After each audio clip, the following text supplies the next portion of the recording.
বৌদি কি হচ্ছে এসব? ওটাকে দাদাকে ফোন করব? আরে দাঁড়াও, কষ্ট করে ফোন করতে হবে না, ওই দেখো তোমার দাদা বসে আছে।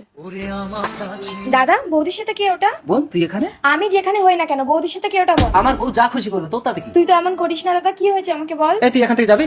দেখ দাদা, ফালতু আমার উপর রাগ দেখাস না, কি হয়েছে আমাকে বল। ধুর, ভাল লাগে না। না, আমাকে কিছু একটা করতে হবে, নইলে দাদার সংসারটা ভেঙে যাবে। সৈকত, তুমি একটা কিছু করো, নইলে দাদাটা আমার শেষ হয়ে যাবে।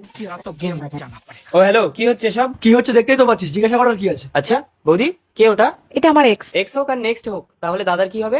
তোমার দাদাকে আমি ডিভোর্স দিয়ে দিয়ে একে বিয়ে করব। ওকে বিয়ে করবে? একবারও শুনেছো ও তোমাকে বিয়ে করবে কিনা? অফকোর্স করবে। ময়রা, তুমি আমাকে বিয়ে করবে না? দেখো নিরোদা, তোমাদের মতো মেয়ের সাথে টাইম পাসই করা যায়, কারণ যে একটা সংসার ছেড়ে আসতে পারে সে আমার সংসার ছেড়ে যাবে না তার কোনো গ্যারান্টি নেই। So I can not marry you.